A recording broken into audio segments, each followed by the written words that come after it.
हमारे दोनों सहयोगी वहां से हमारे साथ जुड़ गए हैं, उमाशंकर सिंह और कादम्बनी शर्मा एश्केलॉन शहर से।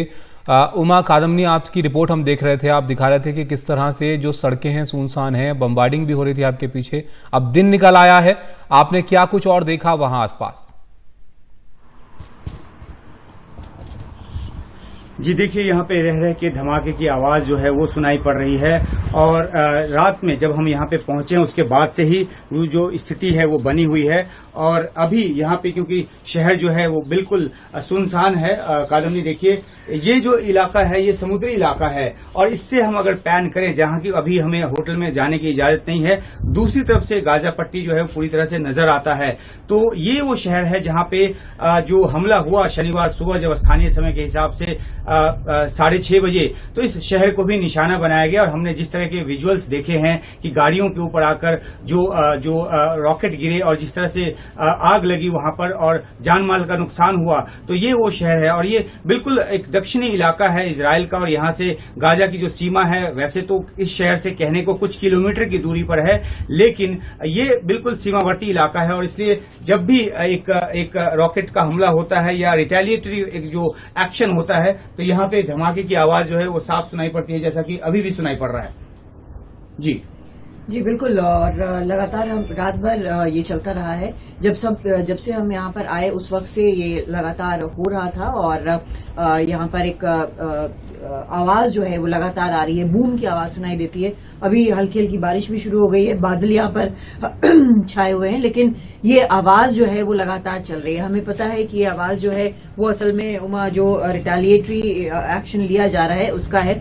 बहुत नजदीक है यहाँ से, जैसा हम बार बार बता रहे हैं, बहुत नजदीक है यहाँ से गाजा जो पट्टी है। और वहां से जो एक्शन हुआ था, जिस तरह का टेररिस्ट अटैक हुआ था, उसको कंटेन करने की ज्यादा कोशिश हो रही है। लेकिन जो बड़ी चीज यहाँ पर है वो ये कि एक हॉस्टेज सिचुएशन है। अब इस हॉस्टेज सिचुएशन में हम जानते हैं कि इजराइल जो है वो कोशिश करेगा कि जल्द से जल्द छुड़ाया जाए। बताया जा रहा है कि करीब 100 के करीब पुलिस ऑफिसर्स है, ऐसी खबरें निकल कर आई हैं। लेकिन कुल मिलाकर अभी तक जो एक नंबर है कि जितने सिटीजन ले जाए गए हैं उनका नंबर माना जा रहा है कि 100 है। लेकिन उससे ज्यादा भी हो सकता है क्योंकि कई लोग अभी मिसिंग बताए जा रहे हैं। तो ये सारा कुछ जो है इस पूरे इलाके में, चाहे ये एश्केलॉन का इलाका हो या ये जो पूरा दक्षिणी इलाका है, जितने छोटे छोटे टाउन्स हैं, इसके आसपास बीचेस हैं यहाँ पे, उसके आसपास ये सारा कुछ हुआ है। और इस तरह से हुआ है ये हमला की अचानक एक सरप्राइज एलिमेंट था इसमें, जिसके कारण ये हमला कामयाब हो पाया है। अब ये देखना है कि ये ऑपरेशन जो इजरायली सेना चला रही है, आयरन स्वॉर्ड, वो कैसे आगे बढ़ता है। जी देखिए, जो 7 इलाके बताए जा रहे हैं जहां अभी भी युद्ध जैसी स्थिति है, जहां पे मुठभेड़ जैसी स्थिति है, वो है एक तो रोहोवोत है, दूसरा जो है एश्केलॉन जहां पे हम अभी खड़े हैं, इसके अलावा जो नेतिवोट है वो एक इलाका है, और बाटयाम जो है वो एक और इलाका है। तेल अवीव जो है वो तो है ही, वहां पे रॉकेट से हमला जो है वो तो हुआ ही है। रिशोन लाजियान ये भी एक और इलाका है। तो इन सब इलाकों में मुठभेड़ की स्थिति अभी भी बनी हुई है। 7 ऐसे इलाके बताए गए हैं। 700 के आसपास लोगों के मारे जाने की पुष्टि जो है वो हो चुकी है। जैसा कि कादम्बनी ने बताया कि 100 बंधक बनाए गए हैं, ज्यादातर गाजा पट्टी उनको ले जाया गया है। उनकी स्थिति क्या है ये पता नहीं, किस तरह का निगोशिएशन चल रहा है, अगर पर्दे के पीछे कोई चल रहा है तो उसकी जानकारी नहीं है। और इस बीच जो अपडेट है वो ये है कि अमेरिका ने एक विमान वाहक पोत और उसके अलावा जो फाइटर जेट है वो भी इस इलाके में वो तैनात कर रहा है, क्योंकि अगर सिचुएशन एस्केलेट करता है, बाकी ताकतें भी आकर इसमें शामिल होती हैं, तो उनको माकूल और जो एक सख्त जो जवाबी कार्रवाई है उनके खिलाफ की जा सके। जी ताबिशा, कुछ पूछना चाह रहे हैं? बिल्कुल उमा, मैं यही पूछना चाह रहा था कि आप बता रहे थे शहर के बारे में, ये उन शहरों में से एक है जहां पर आप भी मौजूद हैं, जहां पर जिनको निशाना बनाया गया हमास की तरफ से। तो ये जहां पर ये लाइव चल रही है वहां पर स्थानीय लोगों का क्या हाल है? उनको वहां से हटा दिया गया है या अभी भी लोग वहां पर रह रहे हैं, बंकरों में छुपकर जो है वो बच रहे हैं अपने आप को जब अटैक्स हो रहे हैं वहां?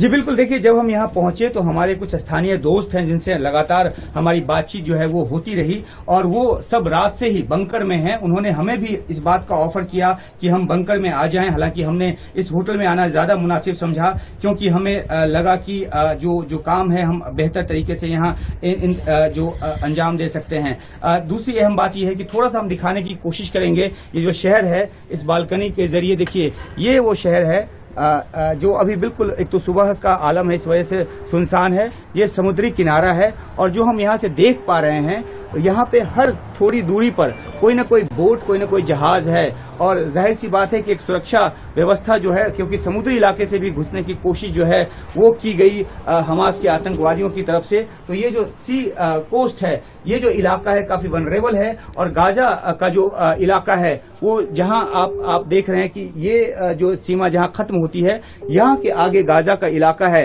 तो ये एक बहुत ही संवेदनशील इलाका है, और जाहिर सी बात है कि यहाँ पे सुरक्षा की जो व्यवस्था है वो काफी पुख्ता की गई है। कादम्बनी, आपको जोड़ना चाहे इसमें?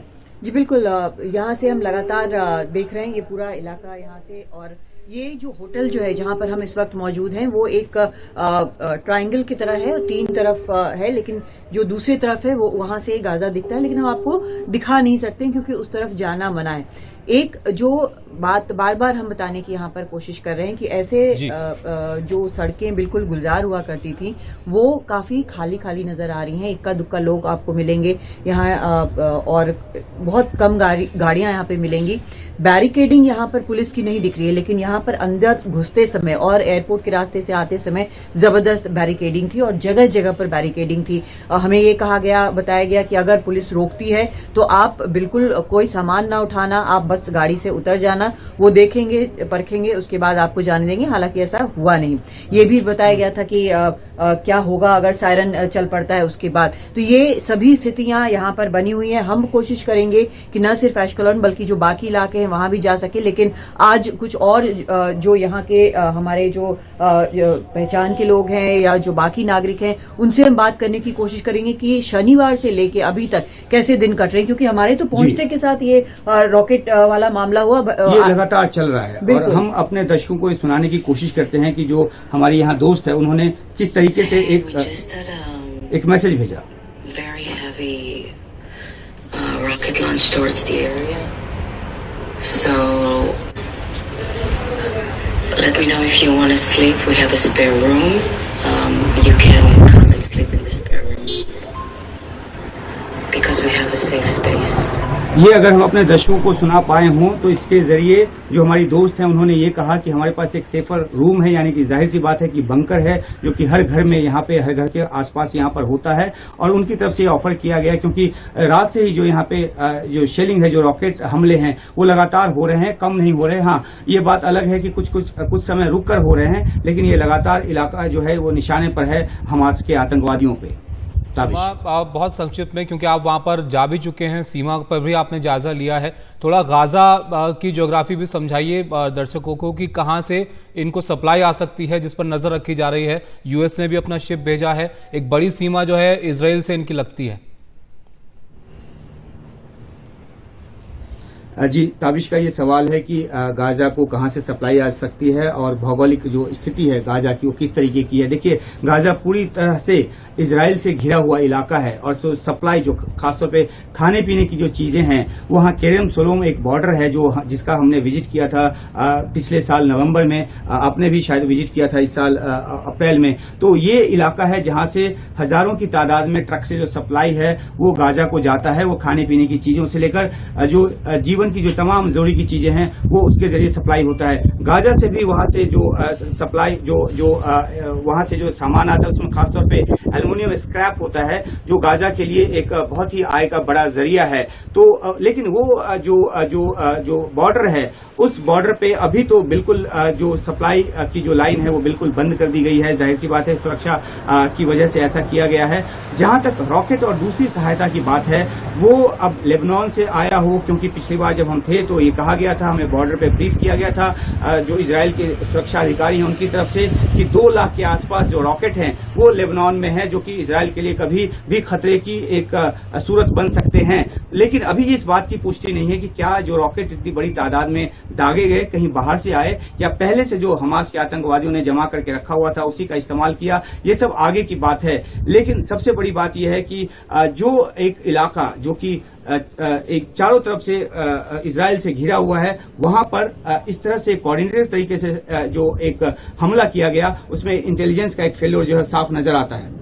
बिल्कुल, इंटेलिजेंस फेलियर साफ नजर आता है। और आपने इजराइल की बात पूछी है, गाजा की बात पूछी है, आपको इसके लिए ये आपने जो मैप देखा है वो समझना जरूरी है। एक तरफ लेबनान है जहां से हिजबुल्लाह जो है वो अटैक कर रहा है, दूसरी तरफ आपका सीरिया है। सीरिया जो है ईरान से बहुत जुड़ा हुआ है। ईरान ने अभी हाल फिलहाल में जो असाद की वहां पर मदद की है, तो अगर उनसे ईरान कुछ कहता है तो वो मना करेंगे, ऐसा लगता नहीं है। जॉर्डन है एक तरफ, उससे भी एक समझौता है अलग सा, मॉस्क और बाकी कुछ को समझौते हैं उसको लेकर। इजिप्ट जो है पिछले 73 में आपको पता है कि वॉर हुआ था।